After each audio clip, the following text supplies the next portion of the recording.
ایران ته د ځوانانو تګ شوق مجبوري او که په مزدورۍ غریبي ده. اکثریت تشې منګولې راګرځي او په زندانونو کې بدې ورځې تیروي. راځئ چې ووینو هغوی چې ځي په څه پسې روان دي او هغوی چې ایران بیرته راویستلي دي څه پرې تیر شوي دي.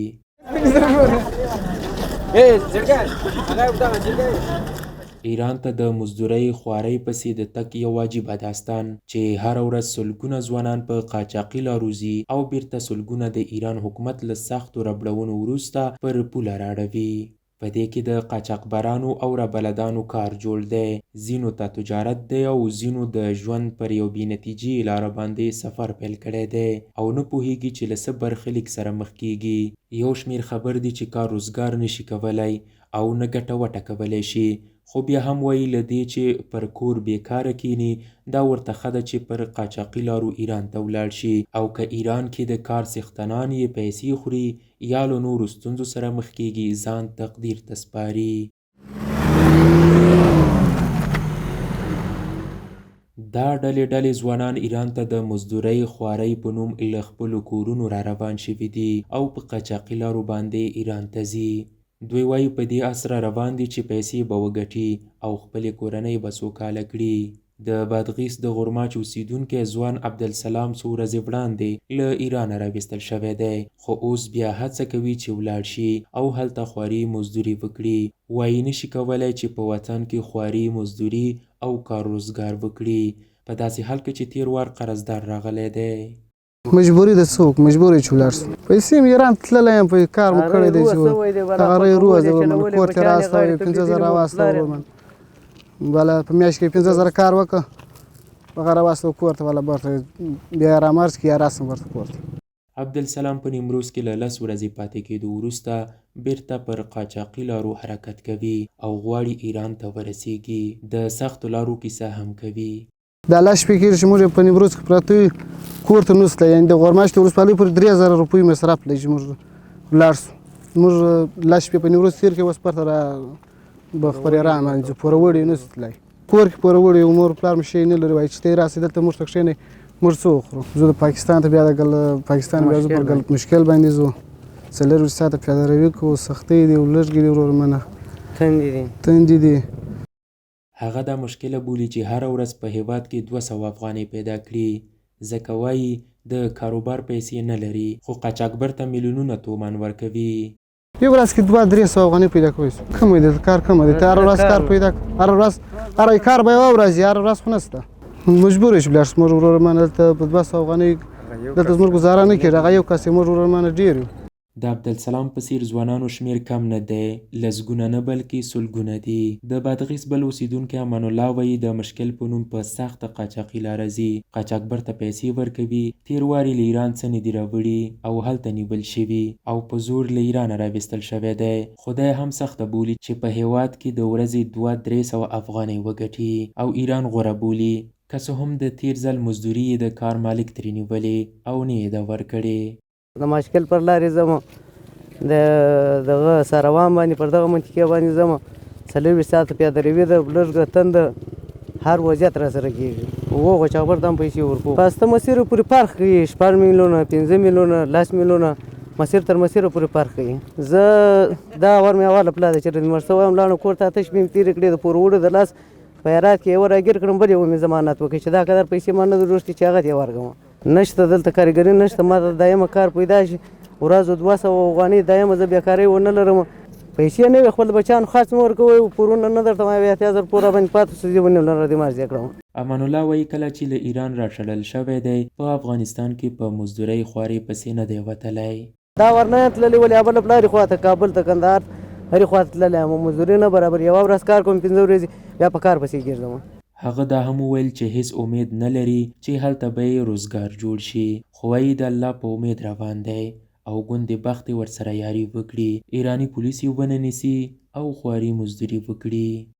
بیا هم زه مجبوره یم ونه شو ولاړ نه شم، بچیان مې درلږمې څوک سته چې ما پیسې راکړي، چې مړی مې هلته پروت 100 لاس روپۍ نه راکوي، زه خپل مریض ویسم یوه خواته 50% باور شته، ولې د الله په امید باندې موږ ځو، شاید الله ته پاتې اوس الله ته کار وکړو، کار شته د غونې ووه کاروبار شته، الله د ګزاره کېږي. دی وایي ورځې د پولیسو له ویرې له خپل ځای هم نشي وتلی او شپې یو ملګری پیره کوي چې دوی ونه نیول شي. هغه په ایران کې د افغان ځوانانو د سخت کار او ژوند په اړه هم وایي چې ډوډۍ په غلا خوري، خو بیا هم غوره بولي چې دې ګاونډي هیواد ته په غیر قانوني لاره ولاړ شي. د شپې موږ یو نګاوان پرېښود، ډوډۍ مو خوړله په غلا باندې، بیا به تلو په درختو لاندې به مو زندګي کړو، ګزاره مو کوله. پر 3 بجو د شپې موږ ونیو بالا وینو لره د مارځ کړو رالو اوس اندازې برته روان چاره نو لره کوم چاره د لورته دا قدر سختي څوک وګالي دا قدر مشکلات وګالي نو څوک دي چې خپل په وطن کې د 15000 کاري په میاشت کې چاته لاک وګړي چې څوک نه دي پر دغه باندې. اکرام چې د بلوچستان له لارې غواړي ایران ته په سختو قاچاقي لارو ولاړ شي، وایي یو ځل پخوا هم تللی دی، که څه یې نه دي ګټلي او تش لاس راغلی، خو بیا هم غواړي د ایران جرب ته ځان ورسوي او هر څه یې پر ځان منلي دي. ما ته خو داسې زیاتې معلوم یم نه دي، خو چې ما ته معنا یو چا ویلي دي زه خو یې ورکړلی یم. دا موټر خو سړی د پاکستان خاورې ته بیایي نه دی، دغه ځای څه بیا پر هغې پل بیا بل موټر سړی پورته کوي، بیا خو نو په لاره کې مشکل یا موټر سړی ودروي نه دی، یا د پیسو په خطر وي چې نور پیسې ځینې واخلي نه دی، بیا بل پورته کوي، هم پیسې ځینې واخلي هخوا ته چې نباره بیا مشکل ته چې ورسوي، بیا په مشکل کې 3 ساعته د پښو پیادوي مزل دی چې هغه یې په وکړي، اوله چې واړول هخوا ته بیا موټرانو ته ورخیږي، بارونه بیا خوابګاه دي په دې خوابګاه کې کښېنه په کې کښېنه او بس انشاءالله سړی رسېږي د خیر رسېږي. جرب ته زه اوس بالحال. خو د دې کیسې بل اړخ ځورونکی دی، هغه ځوانان چې بیرته ایران راګرځوي او هلته له سختو زندانونو شکنجو وروسته یې پر پوله راړوي. دوی له نورو غواړي چې ایران ته د مزدورۍ پسې نه ځي او څه نشي ګټلی. عبیدالله خیرخواله تنکی ځوان دی، د پکتیا اوسیدونکی دی، 6 میاشتې وړاندې ایران ته تللی و او هلته یې په کروندو کې مزدوري کوله، خو وایي ونه توانید چې ګټلې پیسې د کورنۍ په درد دوا شي، ځکه د کار مالک سره پاتې شوې او دی د پولیسو له لورې ونیول شو او له سختو زندانونو وروسته یې هیواد ته راواړولو چې اوس اړ دی د لارې کرایه له چاره وغواړي. 6 میاشتې مو کار کولو په کشاورزۍ کې په پټیو کې، خو راغله پټیو ته یو څو 40 میلیونو پورې کار مو کړی، هغه پیسې هم لاړې ونیولې، موږ یې ونیو دلته او پیسې هم بندې دي تر اوسه. بیا په 2 ورځې موږ نه خفګاه کې ووتې، په زه شیراز کې ونیولو، په شیراز نه را دې خوا 2 ورځې تېرې شوې دلته، یو د غرمې او یو د ماخوستن ډوډۍ راکوله، نور ډوډۍ هم نه وه، خو نور مو پیسې را قرض کړې، دلته به یې چاته ورکوو، چا نه به یې راغواړي چې ورکړو. دا ډله هغه ځوانان دي چې ایران یې په زوره پر پوله راړوي او سخت ځورېدلي دي. د کندوز د دشتې ارچي اوسیدونکی محمد هارون چې په ایران کې 3 کاله تیر کړي دي، وایي یو څه پیسې کورنۍ ته رالیږلی شوی. ایران تقریبا 1 سال میشه در ایران بریم، در شیراز بودیم، کارهای کشاورزی میکردیم، بله دیپورت شدیم، دستاورد داریم خدایا شکر، الان یک چیزی برای خودمان ساختیم، همین خانه از زندگی را ساختیم دیگه، خانه مانه جور کردیم دیگه. محمد هارون وایي بهتره ده چې د وطن خاورې وخورو، خو پردي وطن ته لاړ نشو. د هغه د کلونو خواري هم سین وړې ده، وایي له هغه چا سره چې کار کولو 2 لکه افغانۍ پرې اړولې وې، خو د حساب د غوښتنې له امله یې پولیسو ته په لاس ورکړ. هغه وایي هر څه پاتې شول او تش لاس له زنداني کېدلو وروسته هیواد ته راواړولو او وهلې هم خوړلي دي چې لاس یې پرې مات کړی دی.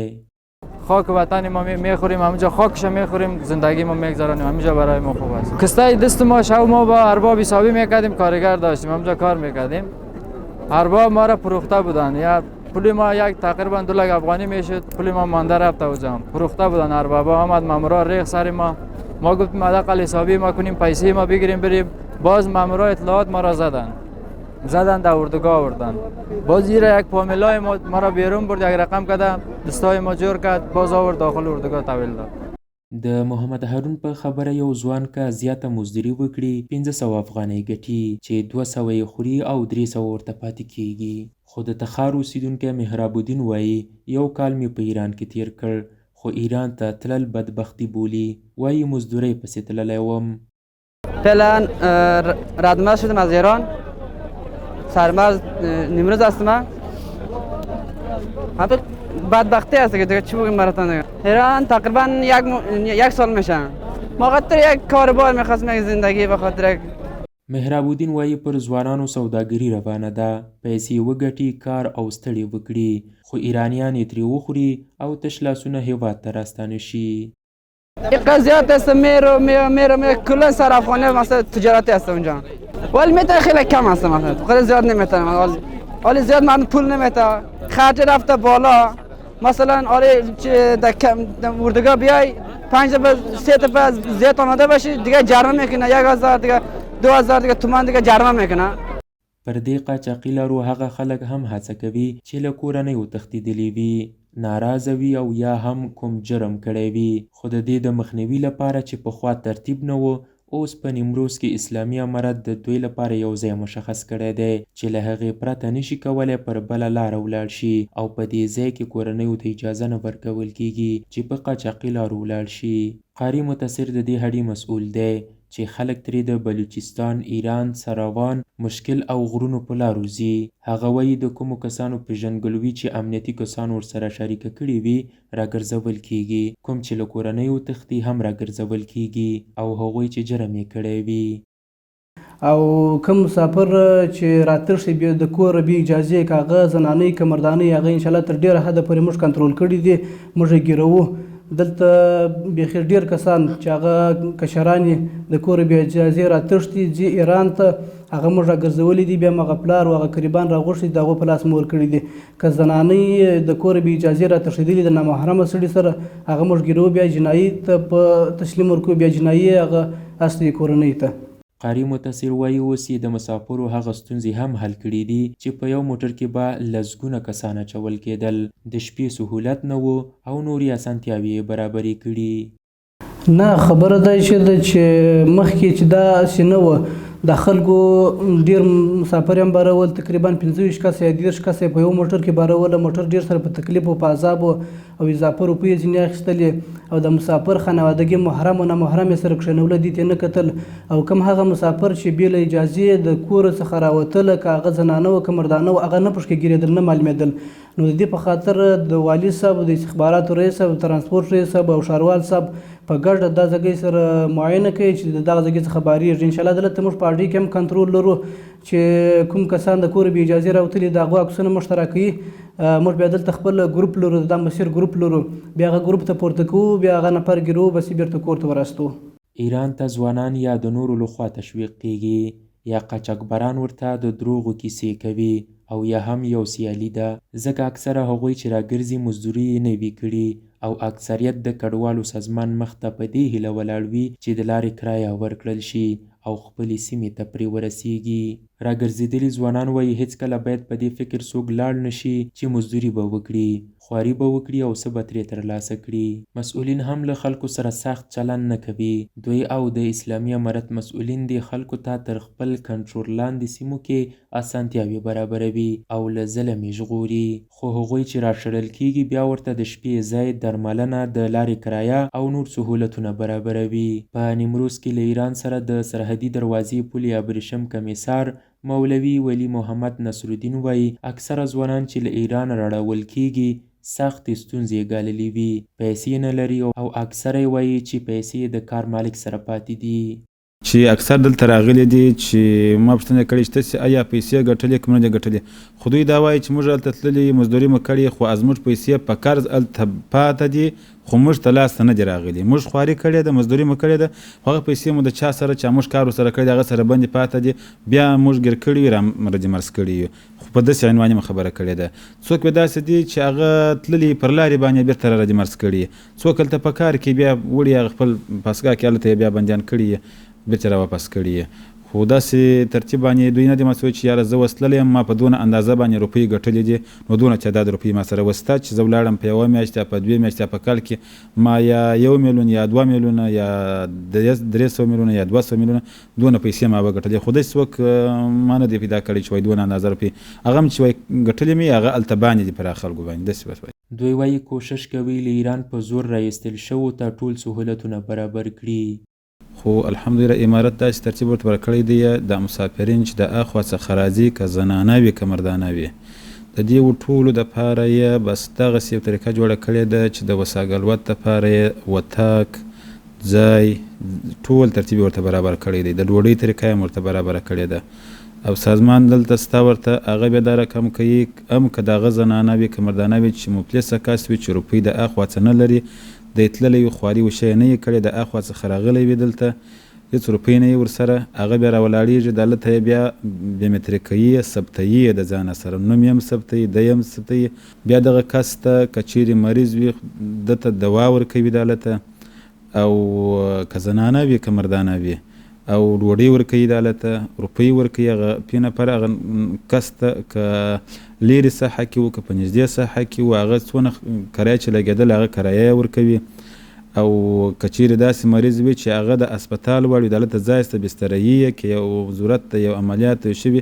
بیا هلته بل کلینیک شته هغه شفاخانه هغه کلینیک ته بیا انتقال یې وړي په خپل موټر کې دلته بیا یې وړي دغه ځای څخه موټر ته اچي د اډې ته یې وړي، دغه خو یې طریقه یا عمارت ورته جوړه کړې دوی ته د اسانتیا د دغه مسافرینو لپاره پر دغه موضوع باندې. ځینې بیا وایي پاکستان ته د نیمروز له لارې او بیا د بلوچستان له لارې قاچاقي چې په دې ډله کې هغه خلک شامل دي چې ویزا نشي ترلاسه کولی یا هم درملو ته ځي او یا هم د اړتیا له امله. زه خپله مریض یم، پاکستان ته روان یم، مجبوره یم د مریضۍ په اساس علاج دپاره ځم، علاج دپاره اوس دلته داسې زمینه برابره نه ده، نو څه وکړو، داسې ډاکټران نه لرو. ایران د مزدورۍ لپاره تګ یوازې د نن او پرون خبره نه ده او له کلونو راهیسې دا ستونزه روانه ده او افغانان په ایران کې بېلابېلو ډولو ځورول شوي دي، خو د تلونکو په منځ کې ګڼ داسې کسان هم وي چې کولی شي په خپل هیواد کې په یو کوچني کار روزګار کې دومره وګټي چې ایران ته پسې مسافر کیږي. په ایران کې چې دا مهال ګڼ افغانان اوسیږي او ډیری قانوني اسناد هم لري، خو بیا هم د دې هیواد د حکومت له لوري له ګڼو ستونزو سره مخ دي. ګڼ هغه ځوانان چې د اروپا په تکل ځي هم د ایران له سختو لارو څخه تیریږي چې ګڼې نیول کیږي او د ایران د پولیسو لخوا بیرته افغانستان ته راړول کیږي.